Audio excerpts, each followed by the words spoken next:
Bonjour et bienvenue dans votre rubrique « Le saviez-vous ». Pendant 2 semaines consécutives, nous consacrerons cette rubrique au sujet des médias. Cette semaine, les stratégies de manipulation des médias sont à l'honneur. Le linguiste nord-américain Noam Chomsky a élaboré une liste des 10 stratégies de manipulation à travers les médias.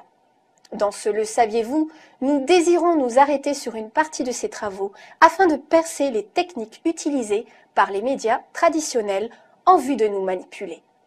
Nous vous présentons cette semaine 4 des stratégies évoquées par Noam Chomsky afin de comprendre comment réfléchissent ceux qui sont tapis derrière nos téléviseurs. Commençons d'abord par la stratégie de la distraction qui consiste à détourner l'attention du public des problèmes importants et des mutations décidées par les élites politiques et économiques grâce à un déluge continuel de distractions et d'informations insignifiantes. C'est une émission ridicule qui peut être fascinante quand on est complètement fakirisé par la médiocrité et la vulgarité. Pourquoi pas pendant quelques soirées. Mais c'est intéressant de voir jusqu'où vont les clichés de l'Afrique. C'est ça qui est intéressant. Vous êtes fakirisé par la vulgarité, Philippe Tesson. L'Afrique est magnifique. L'Afrique souffre. L'Afrique est le grand continent de notre planète aujourd'hui. Et voilà ce que un pauvre petit continent en fin de civilisation comme l'Europe peut arriver à produire comme distraction. C'est une ferme célébrité en Afrique avec des connards et des connasses qui acceptent de jouer dedans.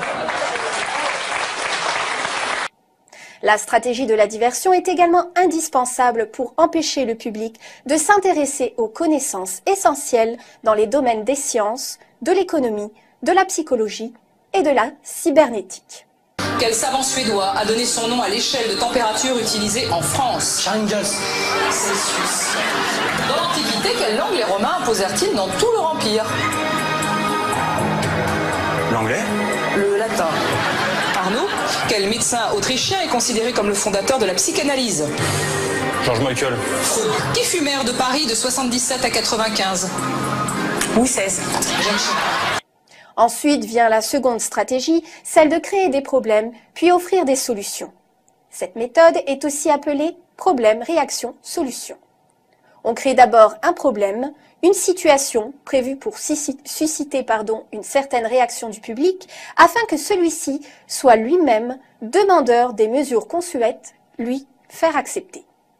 Prenons un exemple. Laisser se développer la violence urbaine ou organiser des attentats sanglants afin que le public soit demandeur de la loi sécuritaire au détriment des libertés individuelles.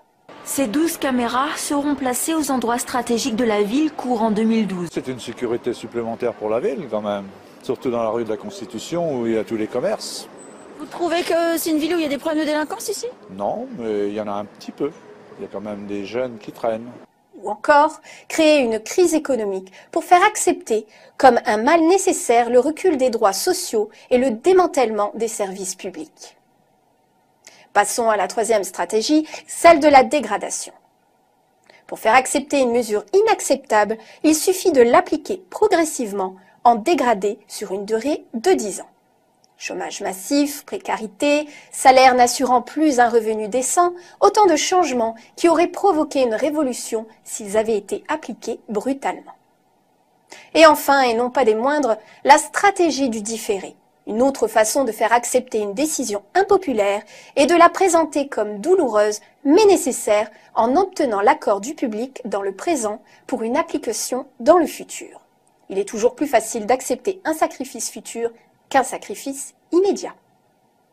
En définitive, nous pouvons prendre de nombreux exemples sur les actualités que nous proposent les médias et ainsi les coller à ce schéma. Selon Noam Chomsky, les techniques de manipulation de ces médias vont encore plus loin. C'est ce que nous verrons dans un prochain « Le saviez-vous ». Bonjour et bienvenue dans votre rubrique « Le saviez-vous ». Dans un précédent numéro de Passe l'Info, nous vous avions présenté une partie des travaux du linguiste nord-américain Noam Chomsky intitulé « 10 stratégies de manipulation à travers les médias ». Le saviez-vous de cette semaine vous présente la suite de ses travaux, notamment comment les médias s'adressent au public en vue de les manipuler. Le premier palier est de s'adresser au public comme à des enfants. Plus on cherchera à tromper le spectateur, plus on adoptera un ton infantilisant. Pourquoi ? Si on s'adresse à une personne comme si elle était âgée de 12 ans, alors, en raison de la suggestibilité, elle aura, avec une certaine probabilité, une réponse ou une réaction aussi dénuée de sens critique que celle d'une personne de 12 ans. Le chef de la diplomatie américaine brandit un flacon d'anthrax pour dénoncer l'existence d'armes biologiques, puis fournit une photo non identifiée d'un drone, avion sans pilote, qui pourrait transporter des armes chimiques et biologiques. Le second palier est de faire appel à l'émotionnel plutôt qu'à la réflexion.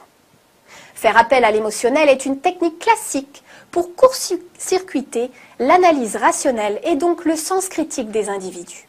De plus, l'utilisation du registre émotionnel permet d'ouvrir la porte d'accès à l'inconscient pour y implanter des idées, des peurs, des pulsions ou des comportements.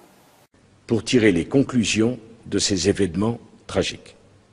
Désormais, toute personne qui consultera de manière habituelle des sites Internet qui font l'apologie du terrorisme ou qui appellent à la haine et à la violence sera punie pénalement.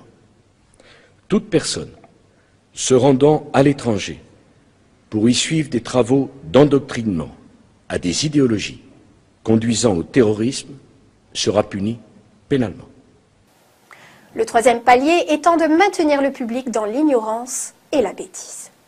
Faire en sorte que le public soit incapable de comprendre les technologies et les méthodes utilisées pour son contrôle et son esclavage. La qualité de l'éducation donnée aux classes inférieures doit être la plus pauvre, de telle sorte que le fossé de l'ignorance isole les classes supérieures des classes inférieures. Le quatrième palier est d'encourager le public à se complaire dans la médiocrité. Encourager le public à trouver cool le fait d'être bête, vulgaire et inculte. Ensuite, remplacer la révolte par la culpabilité. Faire croire à l'individu qu'il est seul responsable de son malheur à cause de l'insuffisance de son intelligence, de ses capacités ou de ses efforts. Ainsi, au lieu de se révolter contre le système économique, par exemple, l'individu s'auto-dévalue et culpabilise. La pression relative au traitement des informations par le cerveau est énorme. C'est un des éléments qui explique que les cas de troubles psychiatriques, comme l'anxiété, la crise de panique ou la dépression, augmentent très rapidement. Les Français sont les champions du monde de consommation d'antidépresseurs. En 15 ans, la prise de ces médicaments a augmenté de 60% dans l'Hexagone. Et enfin, connaître les individus mieux qu'ils ne se connaissent eux-mêmes. Au cours des 50 dernières années, les progrès fulgurants de la science ont creusé un fossé croissant entre les connaissances du public et celles détenues et utilisées par les élites dirigeantes. Grâce à la biologie, la neurobiologie et la psychologie appliquée, le système est parvenu à une connaissance avancée de l'être humain, à la fois sur son corps et sur son esprit. Le système en est arrivé à mieux connaître l'individu moyen que celui-ci ne se connaît lui-même. En définitive, nous voyons bien que les leaders d'opinion cherchent par tous les moyens à contrôler les masses. Passe l'Info est né de ce constat et invite tous ses téléspectateurs à garder un regard averti face aux stratégies de ces médias qui ne cherchent qu'à vous séparer de vous-même. Merci de nous avoir suivis.